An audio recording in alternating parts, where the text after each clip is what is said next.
Hey guys, welcome you all to my English learning platform guys. I hope आप बहुत अच्छे होंगे. So guys, I'm gonna continue the passive voice और आज guys मैं बात करने जा रहा हूँ क्लाइमेक्स की. पैसिव वॉइस के क्लाइमेक्स की आज हम लोग बात करेंगे. और गाइज ये वो पार्ट है जिसको बहुत सारे टीचर स्किप कर देते हैं और ये आपको लेकर मतलब ये जो पार्ट है गाइज ये इंग्लिश में बहुत बड़ी कंफ्यूजन का कारण बनता है. सो गाइज बिना टाइम वेस्ट किए स्टार्ट करते हैं पैसिव वॉइस का क्लाइमेक्स. सो आप लोगों ने फर्स्ट सेकंड थर्ड वीडियो देखनी है इस पार्ट को समझने के लिए जहां पर हम लोगों ने पैसिव वॉइस को बिल्कुल स्क्रैचेस से सीखा था. सो जैसे मैंने आप लोगों को पैसिव वॉइस में बताया था गाइज जो हमारा फॉर्मूला है that was work be done. शायद आपको याद होगा गाइज हमने बात की थी वर्क बी डन से, राइट. और जो सबसे पहला फॉर्मूला मैंने बताया था उसमें मैंने बताया था कि काम चल रहा हो तो हम यूज करते हैं ing और उसके बाद हम लोग हेल्पिंग वर्ब अगर प्रेजेंट में काम चल रहा है तो इज एम आर लगा देते थे. और आप लोगों को याद होगा हमने एक फॉर्मूला बनाया था work is being done, right. जैसे आप कहते हैं कि चाय बन रही है तो आप कहते थे कि चाय बन रही है तो आप कहते थे कि T is being prepared, right guys. ऐसा बोलते थे work is being done, right. ये ing बी के साथ लग गया था. और अगर सिंगुलर की बात है तो हम इज लगाते थे और प्लूरल की बात है तो हम आर लगा देते थे. जैसे रोड है तो इज लगेगा, रोड्स हैं तो आर लगेगा, राइट गाइज. मतलब रोड इज बीइंग कंस्ट्रक्टेड, सड़क बन रही है और सड़कें बन रही हैं तो रोड्स आर बीइंग कंस्ट्रक्टेड. ये सब बात अभी तक हम लोगों ने समझी थी. यहां तक हम सब कुछ समझ चुके थे, कर चुके थे. अब गाइज इसके आगे बात करते हैं. जो इसका क्लाइमेक्स है आप लोगों ने वो समझना है. आप लोगों ने नोटिस किया होगा कि मैंने आप लोगों को इज यूज करना बता दिया सिंगुलर के लिए, आर यूज करना बता दिया प्लूरल के लिए, बट मैंने गाइज आप लोगों को एम यूज करना नहीं सिखाया, राइट गाइज. मैंने एम का डिस्कशन ही नहीं किया. वो इसलिए गाइज क्योंकि जब मैंने आप लोगों को पैसिव वॉइस का बेसिक्स बताया था तो मैंने आप लोगों को बताया था कि इसके अंदर हम काम की इंपॉर्टेंस मतलब हम काम को इंपॉर्टेंस देते हैं, राइट. और जो एक्टिव वॉइस होती है उसमें डूअर की इंपॉर्टेंस होती है. एक्टिव वॉइस में हम हमेशा sentences I we they you he she के लिए बनाते हैं, राइट. और जब हम सेंटेंसेस आई के लिए बनाएंगे या ही शी वी दे यू के लिए बनाएंगे सो स्पेशली आई के साथ एम लगता है. तो आप लोग सोच रहे होंगे कि सर ये जो वर्क है ये कभी भी आए नहीं हो सकता. आए तो हमेशा डूअर होता है, आए तो हमेशा काम करने वाला होता है. जब यहां पर आए नहीं आ सकता तो एम कैसे लग सकता है? नहीं लग सकता. यह क्वेश्चन जायज है कि वर्क जो है मतलब जिस चीज के ऊपर काम हो रहा है वो आए हो सकता है या नहीं हो सकता. वैसे ये एक डिस्कशन का पार्ट है. चलिए गाइस, मतलब मैंने आप लोगों को कहा था यहां पे हम वो चीज मेंशन करते हैं जिसके ऊपर काम हो रहा है या फिर हम बात कर लेते हैं काम की. मतलब हम I we they you he she को इंपॉर्टेंस नहीं देते थे. जब हम आई को इंपॉर्टेंस जब हम डूअर को इंपॉर्टेंस नहीं दे रहे तो आई के साथ ही एम लगता है. जब आई यहां नहीं आ सकता तो इसका मतलब एम हम यहां पे नहीं लगा सकते. बट गाइस यहां पे एक चीज आपको ध्यान से समझनी है. जो आप लोगों के गाइज ये जो आप अगर डूअर्स की बात करते हैं I he she we they and you और इनको हम डूअर्स बोल देते हैं. डू का मतलब करना, डूअर करने वाला, मतलब ये आपके कर्ता हैं, ये आपके काम करने वाले हैं. I he she we they you इनके लिए आप एक्टिव में सेंटेंसेस बनाते आए हैं.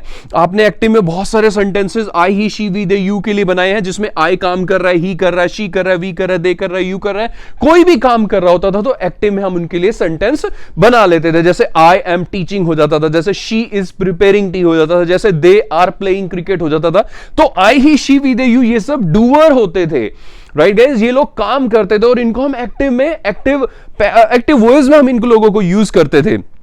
बट गाइस यहां पे आज जो आपको इंटरेस्टिंग एक बात पता लगने जा रही है वो ये है, क्या ऐसा जरूरी है कि ये जो I he she we they you है ये डूअर ही हो हमेशा? क्या देखिए guys I he she we they you ये जो है गाइस ये डूअर भी है और ये वर्क भी है. कहने का मतलब आई काम कर भी सकता है और आय के ऊपर काम भी हो सकता है. मतलब कहने का मतलब आज आपको एक नई बात पता लग रही है कि ये जो सारे हमने लिखे थे आई he she we they you जिनको हम डूअर समझते आए हैं आज तक, क्या ये हमेशा डूअर ही होंगे? क्या आई he she we they you इनके ऊपर काम नहीं हो सकता? हो सकता है गाइज. देखो हो सकता है पर इनके काम इनके एक्शंस अलग होंगे, राइट. जैसे मैं अगर अपनी बात करूं गाइज तो मैं अपने लिए ये नहीं बोल सकता आई एम बीइंग प्रिपेयर्ड, मुझे बनाया जा रहा है, नहीं गाइस। और बट ऐसे बहुत सारे काम हैं जो मेरे ऊपर हो सकते हैं। जैसे मैंने कहा कि मुझे पढ़ाया जा रहा है, तो ये काम मेरे ऊपर हो रहा है। जैसे मैंने कहा मुझे पीटा जा रहा है, तो ये काम मेरे ऊपर हो रहा है। तो यहां पे जो आई आया, यहां पे जो आई हम यूज कर रहे हैं वो डूअर नहीं है। हालांकि यहां वाला जो आई है, यहां पे जो आई आया वो खुद एक वर्क है, राइट मतलब कि आई के ऊपर काम हो रहा है। तो कहने का मतलब ये जो हमने वर्क गाइस यहां पे यूज किया था, इसका मतलब उस चीज से है जिसके ऊपर काम हो रहा है। जैसे रोड के ऊपर काम हो रहा था तो रोड इज बीइंग कंस्ट्रक्टेड हो रहा था, चाय के ऊपर काम हो रहा था तो टी इज बीइंग प्रिपेयर्ड हो रहा था। सो मेरा कहने का मतलब यह है गाइस कि वर्क से आपने यह समझना है उस चीज से है जिसके ऊपर काम हो रहा है। तो वो रोड हो सकता है, टी हो सकती है, रूम हो सकता है, वो कोई भी हो सकता है गाइस। वो आई he she we they you भी हो सकता है, वो कोई चीज भी हो सकती है जिसके ऊपर काम हो रहा है, तो वर्क इज बीइंग डन। वो I we they you he she भी हो सकता है, क्योंकि I he she we they you के ऊपर भी काम हो सकता है। और जैसे मैंने आपको एक एग्जांपल दिया कि मुझे पढ़ाया जा रहा है, मुझे पीटा जा रहा है, मुझे टॉर्चर किया जा रहा है, मुझे लूटा जा रहा है, राइट मुझे समझाया जा रहा है। ऐसे बहुत सारे काम हैं। जैसे मेरा इलाज किया जा रहा है, I am being treated, right guys. ऐसे बहुत सारे काम हैं जो I he she we they you के लिए हो सकते हैं।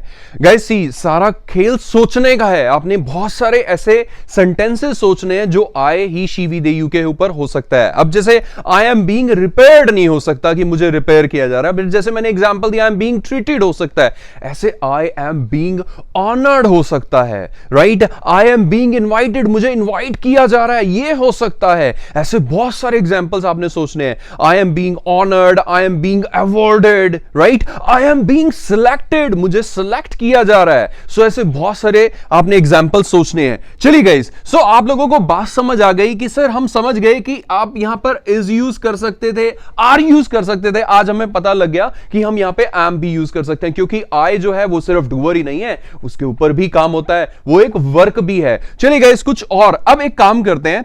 अब आप लोगों को ये फर्स्ट सेंटेंस बताया गया था, राइट और अगर इसमें पास्ट की बात करनी है तो वॉज वर हो जाएगा, राइट जैसे मैंने कहा I left the job from there because I was being tortured, मैंने वहां से जॉब छोड़ दी, right I left the job from there because I was being tortured, मुझे टॉर्चर किया जा रहा था वहां पे, राइट कुछ इस टाइप से। तो पास्ट के लिए भी आप सेम तरीके से सारे के सारे एग्जांपल्स राइट बना सकते हैं जो मैंने अभी आपको वर्बली दिए हैं। और ये एग्जांपल्स मैं एंड में लिख भी दूंगा गाइस आप लोगों के लिए, जो I he she we they you के लिए पर्टिकुलरली पैसिव वॉइस में बहुत ज्यादा यूज होते हैं डे टू डे लाइफ में। ऐसे guys next formula, next sentence बनाते हैं, राइट जैसे वर्क बी डन। अब आपको याद होगा जब काम हो चुका होता है थर्ड फॉर्म लगाते हैं और हेल्पिंग वर्ब हम हैज हैव लगाते थे।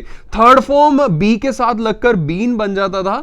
आप लोगों को थोड़ा सा फर्स्ट वीडियो में देखना है, हमने फर्स्ट वीडियो में इस टाइप की बात की थी और हमने अपना ये सेंटेंस बना लिया था work has been done. Plural हो तो हम हैव लगा देते थे। अब इसके अंदर भी वही बात है कि ये जो वर्क है ये आए, अब इसको हम इस वर्क को इसके साथ इनके साथ रिप्लेस करते हैं। अब इस वर्क की जगह पर हम आई लगाते हैं। अब आई लगाएंगे तो ऑब्वियसली आई के साथ हैव लगता है। सो आई हैव बीन डन मतलब आई के ऊपर कोई काम हो चुका हो तो उस सेंस में सेंटेंस बनाना है। जैसे मैंने कहा कि मुझे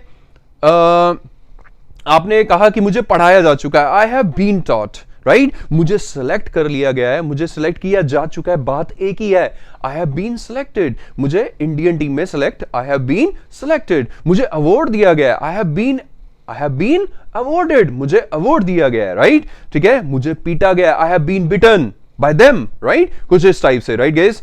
सो कहने का मतलब कुछ नहीं है, सिर्फ सेंस चेंज होती जाएगी। यहां पे काम हो रहा है मेरे ऊपर, आई am being done, right I am being tortured, और यहां पे आ गए तो मुझे टॉर्चर किया गया है, right I have been tortured, right. और अगर आप यहां पे हैड लगा देंगे सो इसका मतलब हो जाएगा मुझे टॉर्चर किया गया था, किया जा चुका था, right I had been selected, मुझे सिलेक्ट किया जा चुका था। तो फर्स्ट 4 सेंटेंसेस में मैंने आप लोगों को बता दिया कि आई he she we they you किस तरीके से यूज कर सकते हैं। ऐसे ही गाइज, ऐसे ही आप सबके लिए सोच लेना, राइट आप सबके लिए he she we they you इन सब के लिए भी आप सोच सकते हैं कि राइट अगर मैंने आई के लिए सेंटेंस बनाया तो ही के लिए बना लो, right he is being selected, उसको सेलेक्ट किया जा रहा है, right he is being taught, उसको पढ़ाया जा रहा है। और अगर उसको पढ़ाया जा चुका है तो ही हैज बीन टॉट, अगर उसको सेलेक्ट किया जा चुका है, he has been selected, he has been selected in Indian team, मतलब ही के ऊपर काम हो चुका है,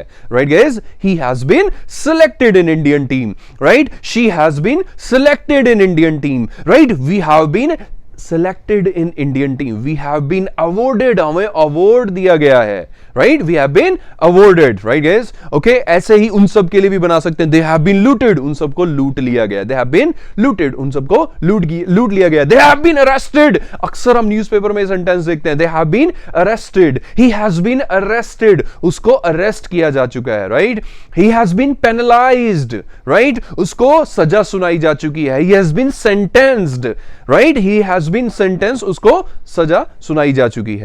सो गाइज, आपको फर्स्ट 4 सेंटेंस पता लग गए कि मेरे ऊपर काम हो रहा है, मेरे ऊपर काम हो रहा था, मेरे ऊपर काम हो चुका है, मेरे ऊपर काम हो चुका था। ये 4 सेंटेंसेस हम फर्स्ट पार्ट में बना लेंगे। उसके बाद नेक्स्ट पार्ट में जब हमने पैसिव वॉइस का सेकंड पार्ट किया था, सो गाइज सेकंड पार्ट में हमने 3 सेंटेंसेस की बात की थी, काम होता है, काम हुआ था, काम होगा। तो ऐसे ही मैं अपने ऊपर भी सेंटेंस बना लूंगा कि मेरे ऊपर काम होता है, मेरे ऊपर काम हुआ था, मेरे ऊपर काम होगा, राइट। जैसे मैंने कहा मुझे पढ़ाया जाता है। सो गाइस सी, कुछ नहीं था, आप लोगों को सेकंड पार्ट का फर्स्ट रूल देखना है, उसमें था सीधा वर्क इज डन, बट अब मैं आई के लिए बना रहा हूं तो मैं यहां पर एम लगा दूंगा, राइट। और ऐसे ही जो उससे नेक्स्ट सेंटेंस था वो वर्क वॉज डन था, तो ऐसे ही जो थर्ड था सेकंड पार्ट में वो था वर्क विल बी डन। तो इन तीनों जगह पे बस मैं आई लगा दूंगा, ही लगा दूंगा, शी लगा दूंगा, जिसकी भी जरूरत है उसके अकॉर्डिंग यहां पे मैं उसे चेंज भी कर लूंगा हेल्पिंग वर्ब को, राइट। सो जैसे मैंने कहा, देखो पहले 4 सेंटेंसेस में क्या था, मेरे ऊपर काम हो रहा है, मेरे ऊपर काम हो रहा था, मेरे ऊपर काम हो चुका है, मेरे ऊपर काम हो चुका था। अब यहां बनेगा मेरे ऊपर काम होता है, आई एम एक्शन प्लस, मतलब sorry, I am third form, सीधा। जैसे मैंने कहा आई एम टॉट, मुझे पढ़ाया जाता है, I M taught here, I am respected here, right, कुछ इस तरीके से, राइट गाइस। और अगर पास्ट में सेंटेंस बनाना हो, सो आई वॉज टॉट, राइट, मुझे पढ़ाया गया था, I was taught English here, मुझे यहां इंग्लिश पढ़ाई गई थी। आई वॉज बिटन, मुझे पीटा गया था, राइट। आई वॉज लूटेड, मुझे लूटा गया था। आई वॉज टॉर्चर्ड, मुझे टॉर्चर किया गया था, राइट। आई वॉज सिलेक्टेड, मुझे सिलेक्ट किया गया था। और अगर फ्यूचर की बात है, सो आई विल बी सिलेक्टेड, मुझे सिलेक्ट किया जाएगा। आई विल बी अवॉर्डेड, मुझे अवार्ड दिया जाएगा। सो कहने का मतलब कुछ इस तरीके से हम सभी सेंटेंसेस बना लेंगे गाइज, राइट। और मैंने कहा कि एग्जाम्पल मैं लास्ट में जरूर लिखूंगा गाइज। अब इसमें विल की जगह पर हम अगर कुछ मोडाल्स लगा दें, कैन लगा दें, कुड लगा दें, शुड लगा दें और यूज्ड टू लगा दें, अगर ये मोडाल लगा दें तो सेंस थोड़ी सी चेंज हो जाएगी। चलो मोडाल लगा के देखते हैं यहां पे। सो आई विल बी सिलेक्टेड, मुझे सिलेक्ट किया जाएगा, राइट, मेरे ऊपर ये काम होगा, I will be selected. I can be selected, मुझे सिलेक्ट किया जा सकता है। आई कुड बी सिलेक्टेड, मुझे सिलेक्ट किया जा सकता था। आई शुड बी सिलेक्टेड, मैं सिलेक्ट होना चाहिए, राइट।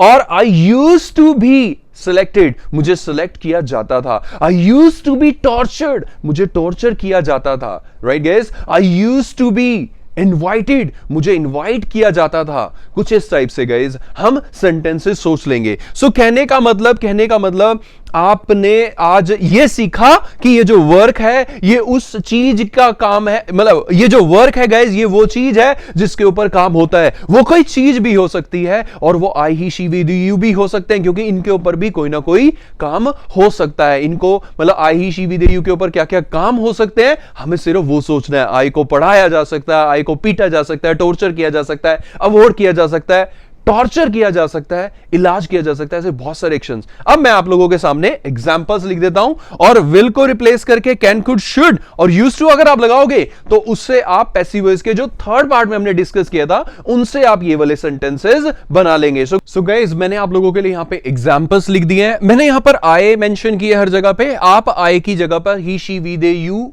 किसी की भी जिसकी भी बात आप करना चाहते हैं वो आप यहां पे लगा सकते हैं। और यहां पे आप समझ गए कि आई, शी, वी, दे, यू ये वर्क है, ये वो एक्शंस हैं जिसमें हम कह सकते हैं कि ये काम आई के ऊपर हो रहा है। चलो मैं आपको एक एग्जांपल से बता देता हूं। अगर आप लगाएंगे आई एम बीइंग टॉट, सो इसका मतलब मुझे पढ़ाया जा रहा है, right. I was being taught, इसका मतलब मुझे पढ़ाया जा रहा था. I have been taught, इसका मतलब मुझे पढ़ाया जा चुका है. I had been taught, मुझे पढ़ाया जा चुका था. I am taught, इसका मतलब मुझे पढ़ाया जाता है. I was taught, मुझे पढ़ाया गया था. I will be taught, मुझे पढ़ाया जाएगा. I can be taught, मुझे पढ़ाया जा सकता है. I could be taught, मुझे पढ़ाया जा सकता था. I should be taught, मुझे पढ़ाया जाना चाहिए. I used to be taught, मुझे पढ़ाया जाता था. So इस तरीके से मैंने बहुत सारे एग्जाम्पल जो आई ही शी वी दे के ऊपर काम हो सकते हैं. Torture, invite, selected, awarded, treated, treat मतलब इलाज. आई एम बीइंग ट्रीटेड, मेरा इलाज किया जा रहा है, राइट. और आई हैव बीन ट्रीटेड, किया जा चुका है. और अगर मतलब जो भी सेंस हो उसके अकॉर्डिंग आप यहां पे ग्रामर लगा देंगे. लूट, लूट, लूटना, it's a English word and Hindi, मतलब हिंदी में दोनों सेम है. Loot is an English word also. इसकी second form, third form looted, looted हो जाती है. I am being made understand, मुझे समझाया जा रहा है, right. I have been made understand, मुझे समझाया जा चुका है, मतलब मेरे ऊपर ये काम हो चुका है. ऐसे ही मुझे पीटा जा रहा है. और I am being taken to Delhi, मुझे दिल्ली ले जाया जा रहा है, right. I am being honoured, मुझे ऑनर दिया जा रहा है. आई एम बीइंग हेल्प्ड, ऐसे बहुत सारे हो सकते हैं. लव्ड भी हो सकता है, पैम्पर्ड भी हो सकता है, स्कॉल्डेड भी हो सकता है. स्कॉल्ड का मतलब डांटना, पैम्पर का मतलब पुचकारना, और लव का मतलब आप समझते हैं प्यार करना, और हेल्प का मतलब भी आप समझते होंगे किसी की मदद करना. सो आई एम बीइंग हेल्प्ड, मेरी हेल्प की जा रही है, right. I was being help, मेरी हेल्प की जा रही थी. आई हैव बीन हेल्प, मेरी हेल्प की जा चुकी है. जैसे अब मैं अमेरिका में हूं, सो जब हम लाइक कहीं पे किसी रेस्टोरेंट में जाते हैं तो जैसे हम लाइन में खड़े हैं या हम जस्ट वैसे खड़े हैं तो हमसे पूछते हैं हैव यू बीन हेल्प, क्या आपकी हेल्प की जा चुकी है. सो हम बता देते हैं yes I have been helped, right. So like have you been attended, क्या आपको अटेंड किया जा सके. Yes I have been attended, मुझे अटेंड कर लिया है, मतलब आपके किसी एम्प्लॉय ने, राइट. सो वो लोग हेल्प्ड यूज कर लेते हैं अटेंडेड की सेंस में. सो ऐसे ही आई एम बीइंग लव्ड, मुझे लव किया जा रहा है, मुझे प्यार किया जा रहा है, राइट. ऐसे ही आई एम बीइंग स्कॉल्डेड, मुझे डांटा जा रहा है. So guys this is all about the passive voice climax. आप लोगों को आज पता लग गया कि आज से पहले फर्स्ट सेकंड थर्ड पार्ट में हम लोग गाइज वर्क की चीजों के लिए सेंटेंसेस बनाते थे, बट आज इस पार्ट में क्लाइमैक्स में गाइज आप लोगों ने समझा कि पैसिव वॉइस में मतलब कहने का मतलब जो जिस चीज के ऊपर काम होता है वो कोई चीज भी हो सकती है और I she we they you भी हो सकता है. So this is all guys. आपने सोचना है, बोलना है, समझना है और अपनी लाइफ में एक्सपीरियंस करना है. और अगर आप पैसिव वॉइस को, जो लोग अच्छी इंग्लिश बोलते हैं ना गाइस, वो लोग पैसिव वॉइस को बहुत इफेक्टिवली यूज करते हैं और अपने सबकॉन्शियस माइंड से यूज करते हैं. बट आई डोंट थिंक कि ये चीजें टंग पे बहुत जल्दी आ जाएं. बहुत सारे टीचर इन्हें यूज नहीं कर पाते और बहुत सारे टीचर्स को आती होती है पैसिव वॉइस, बट जो डे टू डे लाइफ के रियल लाइफ एग्जांपल है where and how we use passive voice, वो थोड़ा उन चीजों पे वो लोग फोकस कम करते हैं. तो चलिए guys, that's a different thing. So आप अगर पैसिव वॉइस को और क्लोजली ऑब्जर्व करना चाहते हैं और अच्छे एग्जांपल्स देखना चाहते हैं तो आप न्यूज़पेपर देखिए, वहां पे आपको बहुत सारे पैसिव वॉइस के सेंटेंसेस देखने को मिलेंगे. So this is all guys, this is all about passive voice, end of the passive voice. Make sentences, think sentences. That's all from my side, guys. Meet you in the next video with the new topic, and stay tuned, guys. Bye bye, take care, and guys, please subscribe and like my channel and support my channel, guys. For the latest video and updates, guys, subscribe my channel. Thank you, guys. Bye bye, take care.